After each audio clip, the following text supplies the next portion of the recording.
ഉറ്റവരെ തേടി അവരുടെ പ്രിയപ്പെട്ടവർ ഇറങ്ങി ഇന്ന് ജനകീയ തെരച്ചിൽ തുടരുകയാണ്. വയനാട്ടിൽ അവിടെ എം.ജി. മിഥുനുണ്ട്.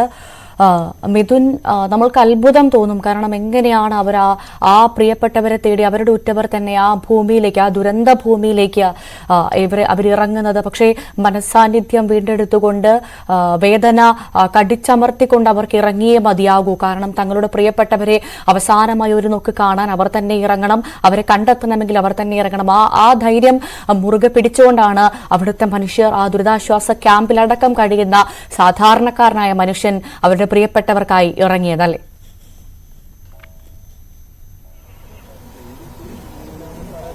ഭവ്യ, തീർച്ചയായും അത് തന്നെയാണ്. കാരണം വളരെ വലിയ, നമുക്ക് വിശ്വസിക്കാൻ കഴിയാത്ത രീതിയിൽ തന്നെയാണ് ഇവിടെയൊക്കെ ഈ വീടുകൾ ഉണ്ടായിരുന്നു എന്നൊക്കെ പറയുമ്പോൾ നമുക്ക് നേരത്തെ മുൻകാലങ്ങളിൽ ഇവിടെ വന്ന് കണ്ടവർക്ക് മാത്രമേ അത് അത്ര യാഥാർത്ഥ്യമാണെന്ന് നമുക്ക് മനസ്സിലാക്കാൻ സാധിക്കൂ. കാരണം ഇത്രയധികം ഏരിയ ഇങ്ങനെ നഷ്ടപ്പെട്ടു പോകുന്ന കാഴ്ച, അത് കണ്ടു നിൽക്കുന്ന അവരുടെ ഒരു മനസ്സ്, അത് തന്നെയാണ് ഏറ്റവും പ്രധാനപ്പെട്ട കാര്യം. കാരണം അതൊക്കെ നേരിൽ കണ്ട് ഇപ്പോഴും അതിജീവിതയായി അല്ലെങ്കിൽ അതിജീവനത്തിന്റെ പാതയിൽ കഴിയുന്ന നിരവധി ആളുകൾ നമുക്കിവിടെ ഇന്ന് കാണാൻ സാധിക്കുന്നുണ്ട്. ഇപ്പോൾ നമ്മൾ നിൽക്കുന്ന ഈ മേഖലയിൽ ഫയർ ആൻഡ് റെസ്ക്യൂവിന്റെ ടീമിന്റെ പരിശോധനയാണ് നടക്കുന്നത്. തെരച്ചിലിന്റെ ആ ഭാഗമായി അവർ ഇവിടേക്ക് എത്തിയിട്ടുണ്ട്. എങ്ങനെയാണ് എന്നുള്ള കാര്യങ്ങളൊക്കെ നമുക്കൊന്ന് ചോദിച്ച് മനസ്സിലാക്കാം. സാർ, ഇന്ന് നിങ്ങൾ എവിടെ നിന്നുള്ള യൂണിറ്റാ?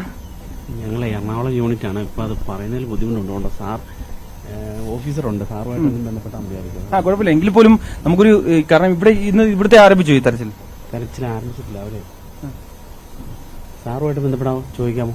എവിടെയാണ് സാറെന്തേ? തീർച്ചയായും എന്തായാലും അദ്ദേഹത്തിന് പറയാൻ ചെറുതായിട്ട്, കാരണം അദ്ദേഹത്തിന്റെ ഓഫീസറുണ്ട്, ഇതിന് മേൽനോട്ടം നൽകുന്ന ആളുകളുണ്ട്. അതുകൊണ്ട് തന്നെ അദ്ദേഹത്തോട് നമുക്ക് കൂടുതൽ കാര്യങ്ങൾ വിശദീകരിക്കാമെന്ന് വഴിയൊക്കെ കരുതുന്നു. എന്തായാലും നമ്മൾ നേരത്തെ പറഞ്ഞതുപോലെ തന്നെ ഈ മേഖലയിൽ ഇപ്പോൾ തെരച്ചിൽ ആരംഭിക്കാൻ പോകുന്നേ ഉള്ളൂ ഇവിടെയൊക്കെ.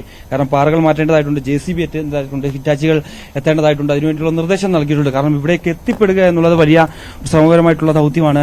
അത്രയും വലിയ ഡേഞ്ചറസ് ആയിട്ടുള്ള ഏരിയയാണ്, മണ്ണിടിച്ചൽ സാധ്യതയുള്ള പ്രദേശങ്ങൾ കൂടിയാണ്. കാരണം ഇവിടെയൊക്കെ കഴിഞ്ഞ ദിവസങ്ങളിൽ മഴ പെയ്തപ്പോൾ കാണുന്ന ഭാഗങ്ങളിൽ ഇവിടെ നിന്നൊക്കെ മണ്ണ് കൂടുതൽ ഒഴിച്ച് വീണ്ടും താഴേക്ക് ഇറങ്ങി പോവുകയും ചെയ്തിരുന്നു. ആ സമയത്തൊക്കെ അതുകൊണ്ട് തന്നെയാണ് ഈ പ്രദേശങ്ങളിൽ നേരത്തെ തെരച്ചിൽ നടത്താത്തത് എന്നാണ് നമുക്ക് മനസ്സിലാക്കാൻ സാധിക്കുന്നത്. അത്തരത്തിലൊന്ന് ഉറച്ചതിന് ശേഷം മാത്രമേ ഇവിടത്തേക്കുള്ള, അതായത് കൂടുതൽ ചതുപ്പുള്ള ഏരിയ കൂടിയാണ്. കാരണം ഇത്രയും അധികം മണ്ണിങ്ങനെ പൊങ്ങിക്കിടക്കുകയാണ്. ഇത്രയും താഴ്ചയുള്ള പ്രദേശമായിരുന്നു ഈ ഭാഗങ്ങൾ. പക്ഷെ ഇപ്പോൾ അത് 40 അടി മുകളിലേക്ക് അത്രയും ഉയരത്തിൽ ഇങ്ങനെ നിൽക്കുകയാണ്. അതുകൊണ്ട് തന്നെ താഴ്ചയുള്ളത് കൊണ്ട് തന്നെ താഴ്ന്നു പോകാൻ സാധ്യതയുള്ള പ്രദേശങ്ങൾ കൂടിയാണ്, ചതുപ്പ് നിലങ്ങൾ കൂടിയാണ്. അതുകൊണ്ട് തന്നെയാണ് അവർ കുറച്ച് ദിവസം വൈകി ഇവിടേക്ക് എത്തുന്നത് എന്നുള്ളത് തന്നെയാണ്. എന്തായാലും ഇവിടേക്ക് ഇനി ഹിറ്റാച്ചു, മണ്ണുമാന്തി യന്ത്രങ്ങൾ ഉൾപ്പെടെയുള്ളവ ഇവിടേക്ക് എത്തേണ്ടതായിട്ടുണ്ട്. അതിനുശേഷമായിരിക്കും ഇവിടുത്തെ ഈ ഒരു തെരച്ചിൽ ആരംഭിക്കുക. എന്തായാലും ഉദ്യോഗസ്ഥരൊക്കെ ഇവിടേക്ക് എത്തിയിട്ടുണ്ട്.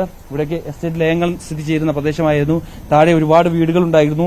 ആ പ്രദേശങ്ങളിലാണ് ഇപ്പോൾ പരിശോധന പുരോഗമിക്കാൻ പോകുന്നത്. തൊട്ട് മറുവശത്ത് നമ്മൾ നേരത്തെ സൂചിപ്പിച്ചപ്പോൾ തന്നെ നിരവധി വീടുകൾ നമുക്ക് അവിടെ കാണാം. ഭാഗികമായി തകർന്നിട്ടുള്ള വീടുകൾ കാണാം. അവിടെ നിന്ന് ഓടി രക്ഷപ്പെട്ട ആളുകൾ അവിടേക്ക് എത്തിയിട്ടുണ്ട് ആ സമയത്ത്. ഒപ്പം തന്നെ ദുരിതത്തിൽ നിന്ന് അതിജീവിച്ച പല വീടുകളും നമുക്ക് അവിടെ കാണാൻ സാധിക്കുകയും ചെയ്യുന്നുണ്ട്. അവിടേക്ക് ഓരോരുത്തർ ഓടിക്കയറുകയും ഇതിന് മുകളിലേക്ക്, മലമുകളിലേക്കൊക്കെ ഓടിക്കയറുകയും ചെയ്ത പശ്ചാത്തലമുണ്ട്. നമ്മൾ നേരത്തെ റിപ്പോർട്ട് ചെയ്തതുപോലെ തന്നെ ഇവിടേക്ക് ആന ഇറങ്ങുന്ന പ്രദേശമാണ്. ഇന്ന് രാവിലെ കൂടി ഇവിടെ കൂടെ ആന പോയിട്ടുണ്ട് എന്നാണ് ഇവിടുത്തെ ആളുകളൊക്കെ പറയുന്നത്. അല്പസമയത്തിന് മുമ്പ് നമ്മോട് വ്യക്തമാക്കിയതുപോലെ തന്നെ അതിന്റെ കാൽപ്പാടുകളൊക്കെ കാണുകയും ചെയ്യാം. ഇത്തരത്തിൽ കാടുകളിലേക്ക്, ഉൾക്കാടുകളിലേക്ക്, ഈ തോട്ടങ്ങളിൽ നിന്ന് ആനകൾ കൂട്ടത്തോടെ ഇതിലേക്ക് പോകുന്ന പ്രദേശങ്ങൾ കൂടിയാണ്. അതുകൊണ്ട് തന്നെയാണ് തെരച്ചിൽ കുറച്ച് വൈകി എന്നുള്ളതാണ് നമുക്ക് മനസ്സിലാക്കാൻ സാധിക്കുന്നത്. എന്തായാലും ഇവിടെയൊക്കെ കല്ലുകൾ കൂടുതൽ മാറ്റേണ്ടതായിട്ടുണ്ട്. ഒപ്പം തന്നെ ഈ മണ്ണുകൾ മാറ്റേണ്ടതായിട്ടുണ്ട്.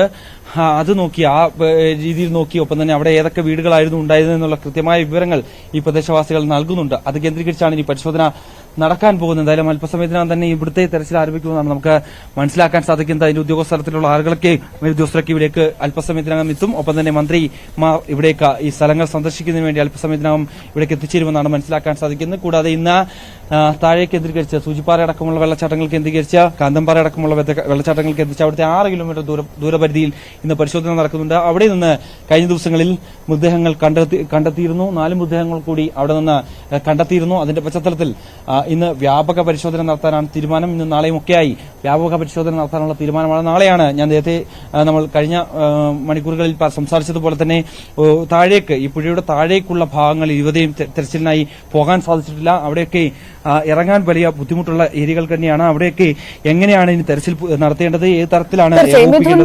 കാര്യങ്ങൾ